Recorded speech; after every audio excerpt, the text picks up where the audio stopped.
global happenings today. We communicate, we analyze global news. Hello, beautiful people. Welcome back to Global Happiness Today YouTube channel. For a while now, Rivers State have been going through one event or the other, but this time around it's getting really physical. All this while, there's been a case of legal tussle here and there. Of course, there have been a lot of narration to what happened some few hours ago in two local government areas in Rivers State. Well, as we speak, the same very person that Yesomike and his loyalists do not even want him to speak or hear or talk about issues that have to do with university have decided to address so many issues, especially this just updated news that is coming up in quick succession. But before we go to the news proper, kindly subscribe to our channel by clicking on the red subscribe button beside it. You see a bell notification icon. Please go ahead, click on it to get notified as soon as you update our channel on YouTube. I can literally tell you that Ugochinyere Ikenga seems to be a bone really in Yesomike's neck.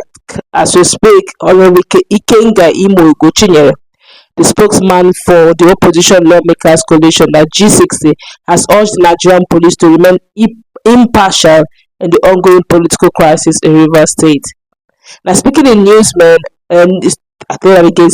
newsmen upon his arrival in Port Harcourt for a 3-day retreat of the Reps Joint Committee on Mainstream and Downstream Petroleum, Ugochinyere emphasized the importance of respecting the rights of the people. Respecting the rights of the people should be paramount to the police force, and they should not act in a way that gives undue advantage to the Abuja-based politician, he said. Ugochinyere called on the Inspector General of Police IGP Kayode Egbetokun and the Rivers State Commissioner of Police CP Olatunde Riwan-Disu to respect the office of the Governor of Rivers State as well as the will of the people. The Governor deserves some respect. The people of Rivers State deserve some respect. Indiscriminate attacks and arrests by the police are unwelcomed and not acceptable in any democratic setting, he asserted. He also highlighted the peaceful nature of the Rivers State, which was a key reason for hosting the retreat in Port Harcourt, Rivers State. If Rivers lawmakers from the mainstream, if Rivers State was not peaceful and stable, over 80 lawmakers from the mainstream and downstream petroleum committee would not be coming here for a 3-day retreat, Ugochinyere noted. In his appeal, of course, he urged the IGP, Kayode Egbetokun, to allow the rule of law to prevail and avoid taking sides in the conflict. We want this peace to continue.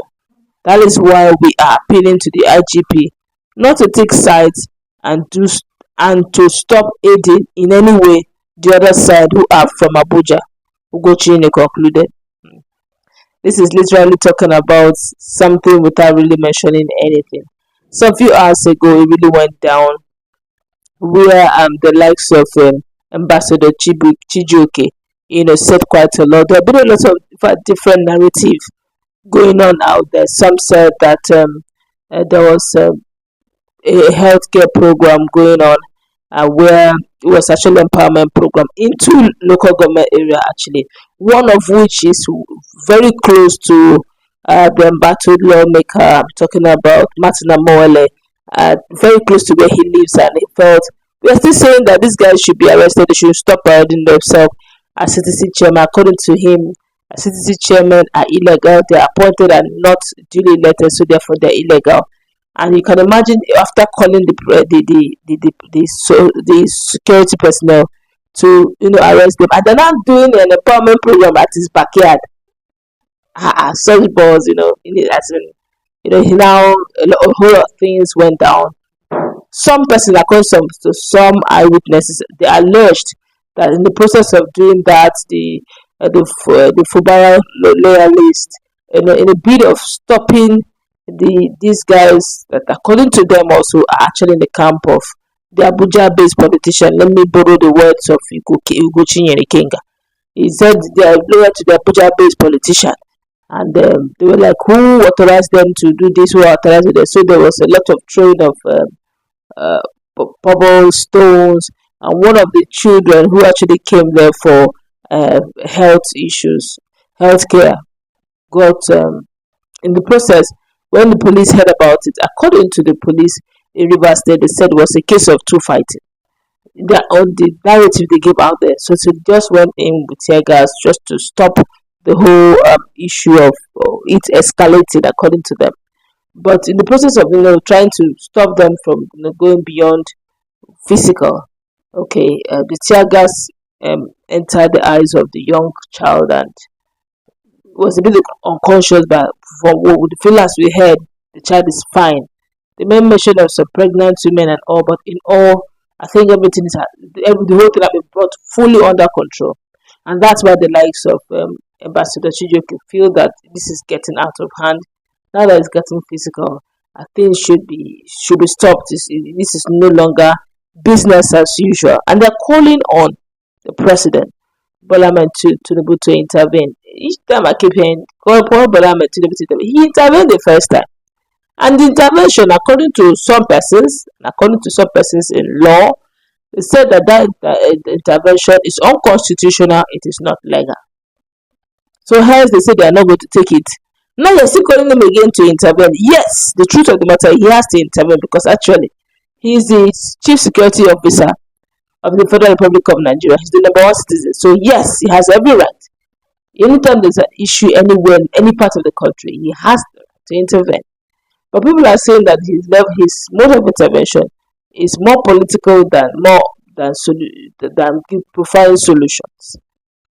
But I believe, this is just my personal opinion now, I believe that since Yeso Mike is actually under his employ, I would have thought that by now all of these things will be brought to some sort of solution, completely resolved.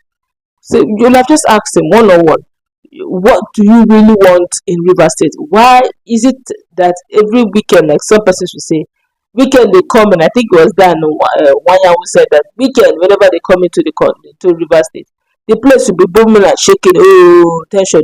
But as soon as they leave on Monday morning, everywhere is calm and easy. So which means, is this how they run the whole thing? Every weekend they go to Rivers and all that. I feel that we can't keep turning blind eyes to things.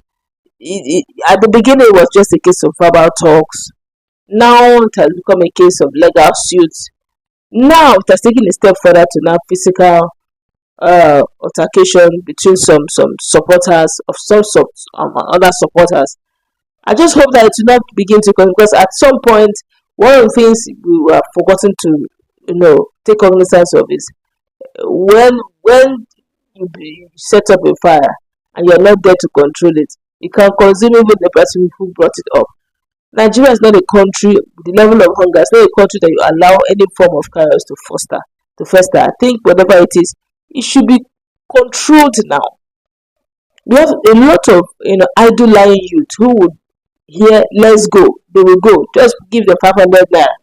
Some our lazy, they'll just come like this, 500 naira, only 500 naira. They say, Rishombe, let's go there.